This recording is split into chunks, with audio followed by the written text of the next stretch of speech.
Well, a very happy Robbie Blake joins me. Robbie, is that win for you season defining?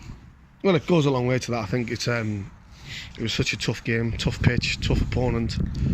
We didn't play particularly great on the eye, but what we did do, we kept a clean sheet and we defended for our lives, and we worked so hard for the team.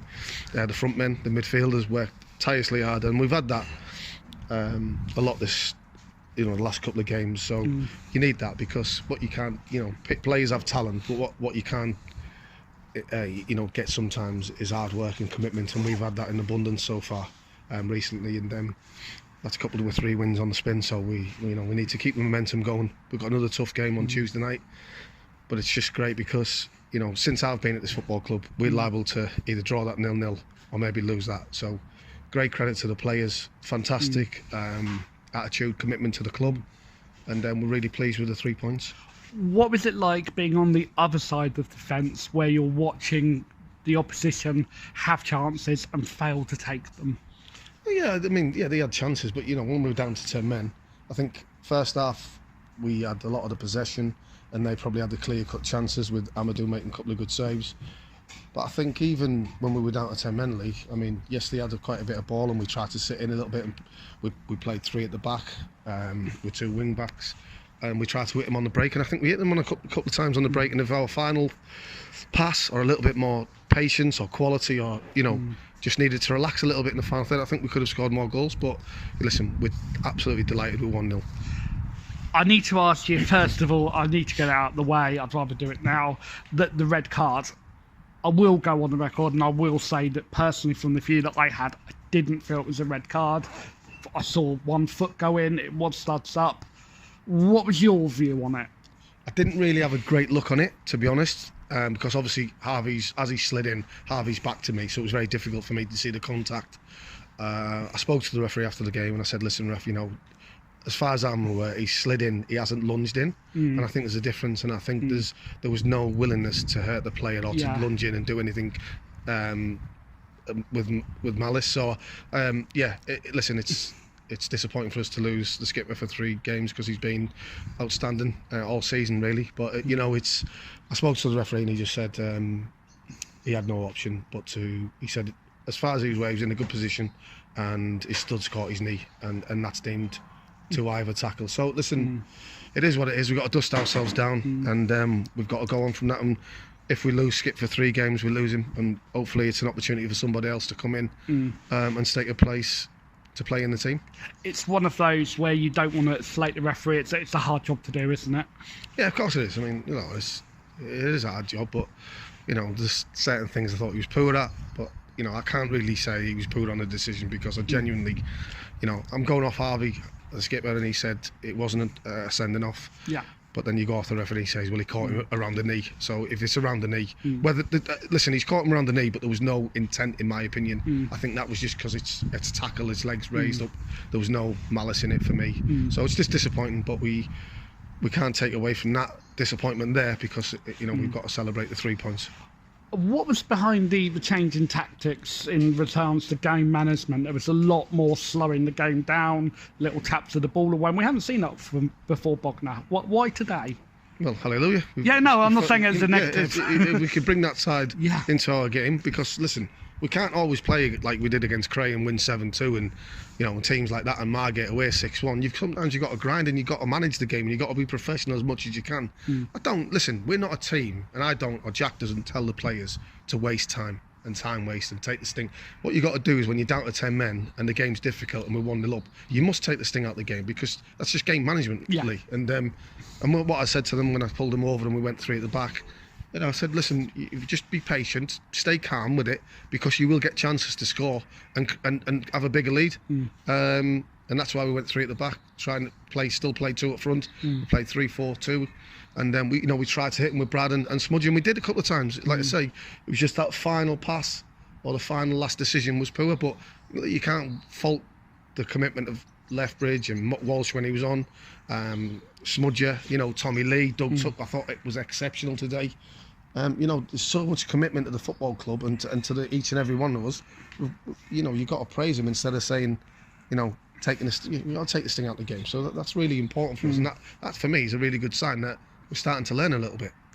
And the goal from Bradley Lethbridge, talk me through it from your point of view, because it's a goal that's won a massive 3 points for the Rocks. Massive 3 points, but I was disappointed with Brad in the first half, because 11 times he got into a 1v1 situation in the final third, and 11 times he let the fullback off.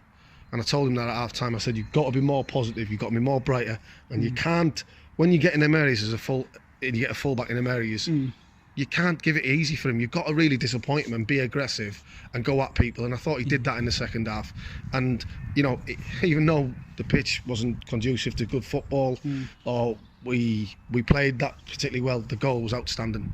One thing we have to say is the build-up play. Doug Tuck's great awareness and vision, composure, and Brad finishes it, which is great. So really pleased with Brad. You know, hopefully that can kick him on a little bit and get a few more goals. The week that's just gone has seen the Rocks bring in 2 new players, both of which have played today. Talk to me about Jake Flanagan and Joe Cook and what they can bring to the squad. Well, they bring, first and foremost, they bring quality. They bring a good energy about them. They're good lads. And I think you're seeing in Jake's first half performance up until Harvey got sent off, he was doing a very good job in there. Passing, trying to get on the ball, keeping the ball moving, keeping it simple. And you know, Cookie's just Cookie, isn't he? He's just an outstanding player. And we're so delighted that, you know, we've managed to get him back, and I think he's happy. I think he likes being here. And listen, he's a massive signing for us from now on till the end of the season, hopefully. And yeah, they just bring a little bit more quality to our squad, which helps. And we've got to keep doing that. The players we bring in, we've got to keep adding a little bit more quality. And you know, you see that we've got the foundations of having a really good football team. You say delighted about Cook coming back. Are you surprised as well? No, not surprised. I think obviously, you know, I think he really enjoyed his time here. Obviously he played the first couple of games once he'd gone back to Havant, but then he found himself on the bench. And you know, the really good thing about Cookie is he's such a good lad, and he wants to go out and play, because you don't learn by being sat on the bench. You learn by being playing, whether that's a level down or whatever. You're still learning all the time when you're playing. And there's no he could have just sat there and been on the bench, but haven't. He wanted to come back, he wanted to play. It shows great commitment. You know, the club's done fantastically well to get him back in. Yeah. And you know, the thing for this is you know, everybody wins, and that's the most important thing. And Keaton's been the unfortunate player that's dropped to the bench today. It shows that there's competition, and nobody's safe now in the squad, are they? No, absolutely, and we can't have that. We can't have us getting beat and then knowing that they're going to play the next game. So we need competition for places. We need people to push each other on in the right way, you know. And we've got to build that team spirit, and we have got a really good team spirit at the minute. So that's the most important thing. And listen, Keaton's been left out today. I'm pretty sure other players are going to get left out. It's how Keaton reacts, and I'm pretty sure the type of person he is, he will react in the right way and come back fighting. Well, he's got a chance on Tuesday, possibly with Corinthian Casuals coming around. Talk to me about possible team selection and the game against Corinthian Casuals, Robbie. Yeah, I mean, it's a tough game. You know, like you say, we've got a game, we've got a quick turnaround, we've got to make sure that the bodies are safe and well, and we've picked up no other injuries. Obviously, we'll have Skipper suspended. So, yeah, it's a chance for other players to come in and stake the claim to stay in the team, and I'm pretty sure that they'll try and do that. And, you know, we'll make no mistake, it's going to be a tough game Tuesday, and we have the same attitude and same commitment and the same mentality today. It'll put us in a good frame of mind to go there and get a positive result.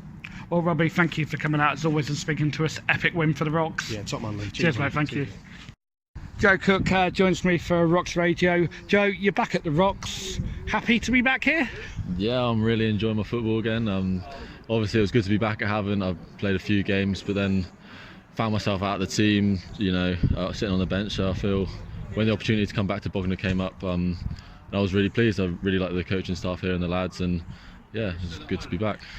What was it like coming back to Bognor, having spent time playing against higher league opposition at Havant and Waterlooville? I feel the main difference between the two leagues is probably the physicality of the players. Conference South, you get some big strikers. I mean, in this league you do as well, but probably not as frequent. So I felt like playing back today it was a good feeling. Yeah. And what did Paul Doswell say to you before he's obviously let you come back here to Bognor Regis? He basically just said that we want to dual sign you with Bogner, get you games, and then if your opportunity comes back up, he won't hesitate to call me back. So I feel like we're both happy with that situation, and yeah, just looking forward to playing more games for Bognor. And being here now at Bognor Regis gives you the opportunity to progress yourself in your career. What's your aspirations moving forward as a footballer? I want to be playing as hard as I can, be a professional, being in every single day. Obviously having this full time, but it's not, I want to be playing like league football at the end of the day, yeah. So. Well, Hawks lost as a Rocks game. Welcome back. Thank you. Cheers, mate. Thank you.